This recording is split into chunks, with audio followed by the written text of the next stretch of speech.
guys, nandito ako sa airport. So may susunduin po ako ngayong gabi. So pumunta ako dito ng mas maaga. Actually yung dating niya, arrive niya dito is 10:45 ng gabi. Siguro lalabas siya ng around 11:30 PM siguro. So yun, natid lang ako dito ng asawa ko para early ako pumunta dito. So tambay muna ako dito sa airport guys. So ayan, nandito na ako sa arrival C. So yun,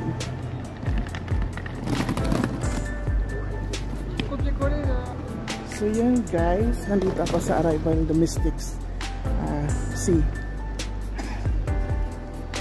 So yan. Yes. Alam nyo guys, ang bango ng airport. Grabe. Super bango siya. Sana. Yan. Yan. Dito na ako sa loob ng airport. Tingnan nyo guys, walang katao-tao.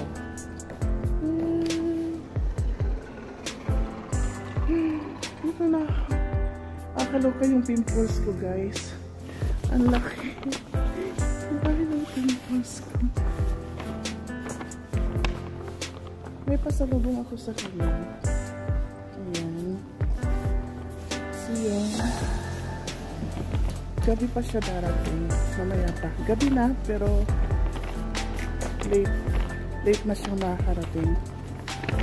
So maghintay ako sa kanya. So yan guys, tingnan nyo yung airport. Ang tight. Yan. Oh guys, ang ganda ng airport talaga ng Oman. Napakalinis. Ayan. Tingnan nyo guys. Punta ko dito sa may International Oman na may nakalagay na I'm here Oman International. So yun. Kaso nga lang may tao siya guys. May tao nakaupo. Ayan oh, may tao nakaupo.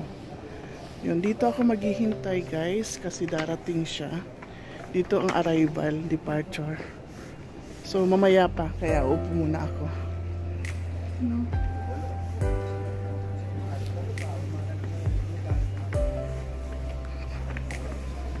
Walang ganong tao guys, tahimik. Ano na siya? 10:20 na. So yun, tahimik pa rin. Walang ganong tao. So maghanap ako ng upuan para maka-relax din ako. Mamaya na ako pupunta doon sa may departure area. So yun. Ayan guys. Mamaya din pupunta dito asawa ko. May tatapusin niya lang yung work niya. So yun guys. Dito lang muna ako sa may upuan.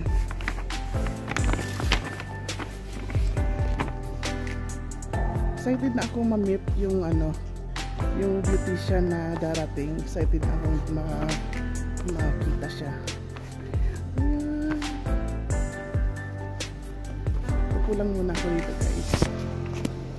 Ito yung waiting area. Ang ganda dito guys, as in super.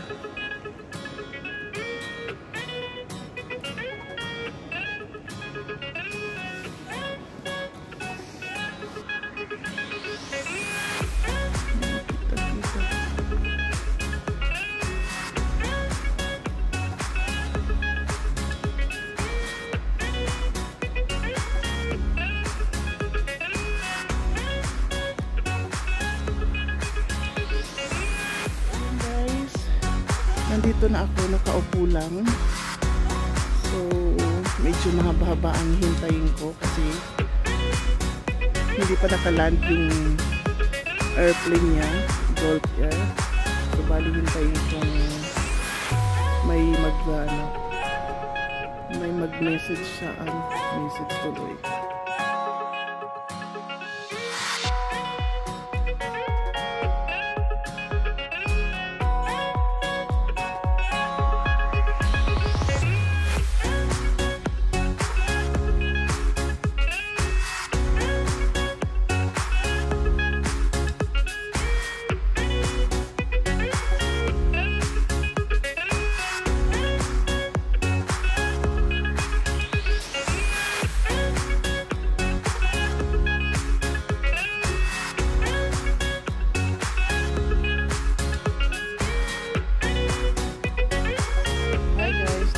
sa airport. Bali, may hinihintay po ako na parating. So, samahan niyo ako guys. At please, kung bago lang po kayo dito sa YouTube channel ko, don't forget to subscribe, share, and comment na rin. God bless guys. Thank you so much. Yan, dito ako sa harap mismo. Paglabas niya, makikita ko kagad siya. Kasi ito talaga ang labasan ng mga palabas ng immigration.